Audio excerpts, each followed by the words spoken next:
Jangan karena kita dibatasi bersosial media melalui gugatan undang-undang penyiaran ini, rakyat bisa jadi goblok dan semakin minim informasi.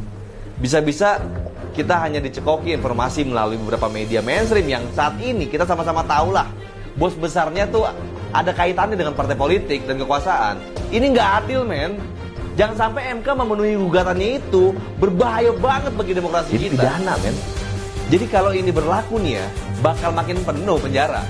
Nggak kebayang gua, ntar di dalam penjara itu ada yang nanya, bro, kenapa lu masuk penjara? Gara-gara ini bang, gara-gara posting video lagi makan sama keluarga, terus di-repost sama bokap nyokap, sama adik-adik gue di sosmed. Jadi keluarga gue masuk penjara deh. Jadi segala aspek itu betul-betul disorot dan diawasi. Ngeselin kan, men?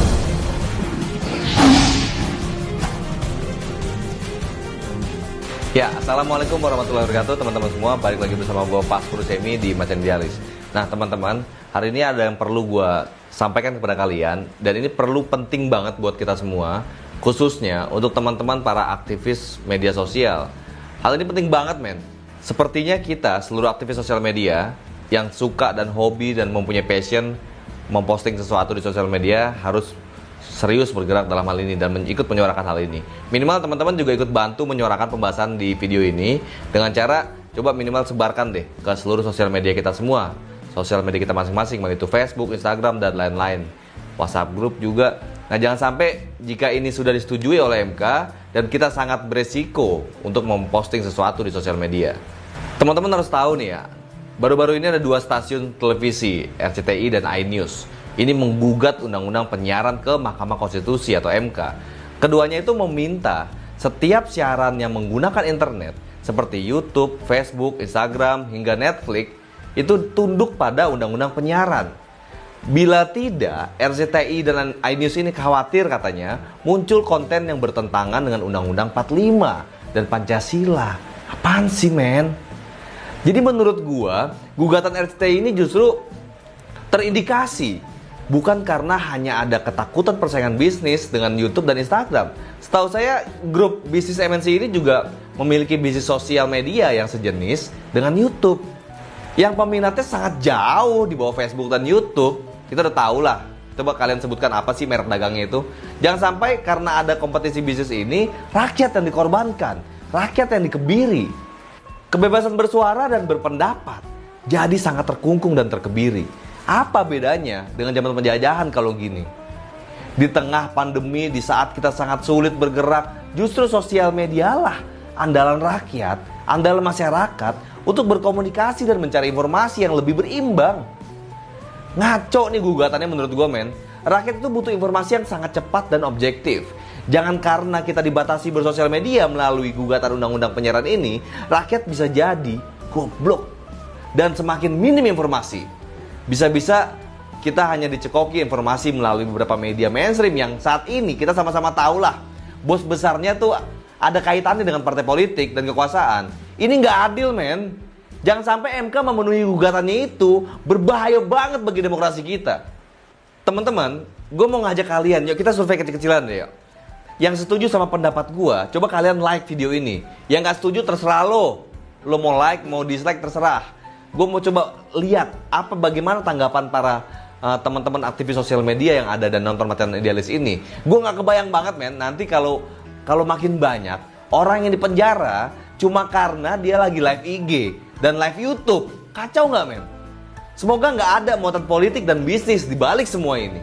Biar teman-teman tahu, permohonan itu ditandatangani oleh Dirut iNews, iNews TV nih ya, David Fernando Audi dan Direktur RCTI, Jarod Suwahjo.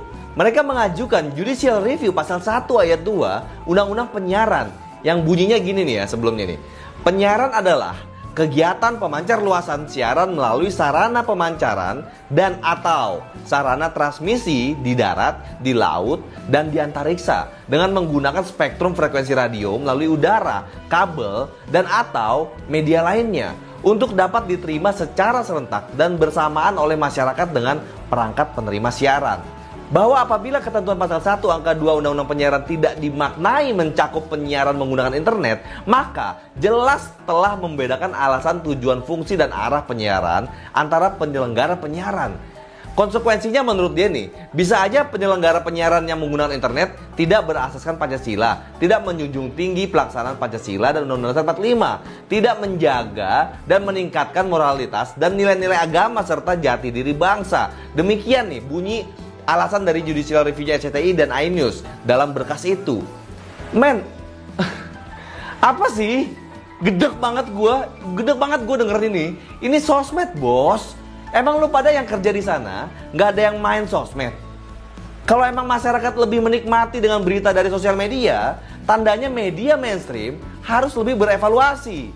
Kenapa bisa gitu? Bukan masalahnya malah mengkebiri informasi dengan membatasi masyarakat bersosial media jadinya. Alasannya buat gue ini nggak masuk akal banget, men.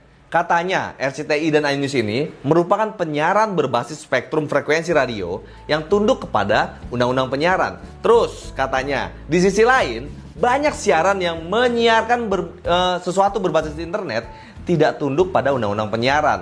Akibatnya katanya konten siaran RCTI dan iNews ini diawasi oleh KPI, sedangkan konten siaran berbasis internet tidak ada yang pengawasannya.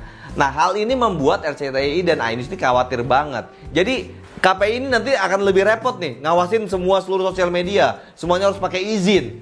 Gila nggak lo? Apaan sih, men? Masa khawatir bersaing sama sosial media? Apa sih?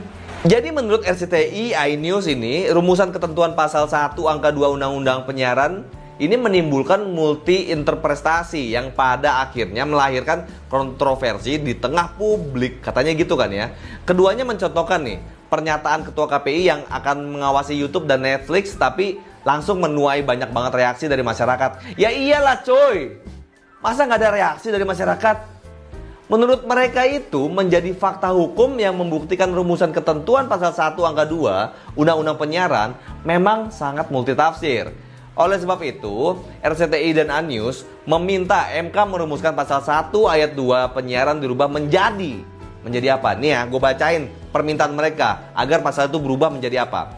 Penyiaran adalah kegiatan pemancar luasan siaran melalui sarana pemancaran dan atau sarana transmisi di darat, di laut, atau di antariksa dengan menggunakan spektrum frekuensi radio melalui udara, kabel, dan atau media lainnya untuk dapat diterima secara serentak dan bersamaan oleh masyarakat dengan perangkat penerima siaran, dan atau kegiatan menyebarluaskan atau mengalirkan siaran dengan menggunakan internet untuk dapat diterima oleh masyarakat sesuai dengan permintaan dan atau kebutuhan dengan perangkat penerima siaran. Jadi fix di situ, seluruh siaran yang menggunakan internet harus diawasi dan harus berizin.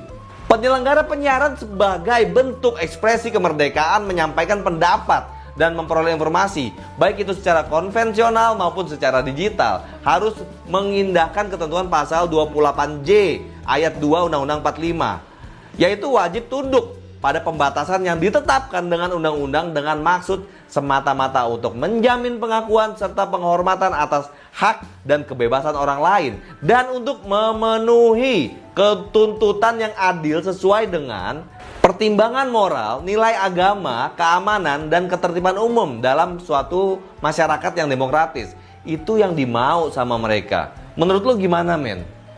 Coba kalian tulis di kolom komentar, gimana tanggapan kalian mengenai ini? Menurut gue ini sangat berbahaya banget. Sangat berbahaya bagi iklim demokrasi kita. Terus, pemerintah yang diwakili oleh Kemenkominfo menyebut adanya menutup fitur siaran di media sosial seperti Instagram TV, Instagram Live, Facebook Live, dan lain-lain lah. Nah, hal ini bisa terjadi jika permohonan pengujian Undang-Undang Penyiaran itu dikabulkan oleh MK. Ini kata Dirjen Kominfo nih ya, Ahmad Ramli. Masalah perluasan definisi penyiaran akan mengklasifikasikan kegiatan itu seperti kayak Instagram TV, Instagram Live, Facebook Live, YouTube Live, dan penyalur konten audiovisual lainnya dalam platform media sosial diharuskan menjadi lembaga penyiaran yang wajib berizin, men. Wajib berizin. Dengan demikian, Ramli menyebut adanya kemungkinan menutup siaran pada aplikasi tersebut jika tidak mengajukan izin. Lu bayangin coba, men. Terlebih, bila kegiatan dalam media sosial itu dikategorikan sebagai penyiaran, maka perorangan, badan usaha, ataupun badan hukum dikatakannya tuh akan dipaksa untuk memiliki izin menjadi lembaga penyiaran. Kita semua harus pakai izin lembaga penyiaran, mau personal, mau badan usaha, mau yang lain-lain deh. Parah bro, buset gak sih? Kok pemerintah jadi terkesannya juga mendukung banget apa yang dimau oleh iNews dan RCTI itu. Jadi makin curiga gue nih. Gue jadi keinget pelajaran di kampus dulu nih ya, mengenai hukum termodinamika 2. Di saat sistem terisolasi, maka akan condong menjadi gerakan acak. Ini hukum termodinamika. Selanjutnya Ramli itu kan mengungkapkan ya, Dirjen Kemenkominfo tadi, perorangan atau badan usaha yang tidak dapat memenuhi persyaratan perizinan penyiaran itu akan menjadi pelaku penyiaran ilegal. Dengan demikian aparat penegak hukum akan menertibkan hal-hal itu, lantaran penyiaran ilegal itu termasuk dalam perbuatan melanggar hukum. Jadi pidana men. Jadi kalau ini berlaku nih ya, bakal makin penuh penjara. Nggak kebayang gue, ntar di dalam penjara itu ada yang nanya, bro, kenapa lo masuk penjara? Gara-gara ini bang, gara-gara posting video lagi makan sama keluarga, terus di-repost sama bokap nyokap, sama adik-adik gue di sosmed. Jadi keluarga gue masuk penjara deh. Kenapa lu masuk penjara? Ya nggak ada izin bang. Jadi segala aspek itu betul-betul disorot dan diawasi. Ngeselin kan men? Ngeselin nggak sih? Gue mau tanya sama kalian ya, lu setuju nggak sama gue? Coba buruan deh, lu pada share video ini sebelum kita dilarang main sosmed dan harus pakai izin. Izin dari pemerintah. Rame-rame kita share ya bro. Mari kita viralkan suara ini. Jangan sampai MK udah ketok palu dulu maunya RCTI ini. Dan kita, para masyarakat, para rakyat sosial media jadi terkungkung dan terkebiri atas hal ini. Siapa sih dibalik ini sebenarnya? Siapa dibalik ini semua? Apa tujuannya? Kenapa? Menurut kalian kenapa? Coba kalian tuliskan di dalam kolom komentar. Jangan lupa lo share video ini ke seluruh sosial media kalian. Mumpung kita masih bebas bersosial media sekarang. Teman-teman, Assalamualaikum warahmatullahi wabarakatuh.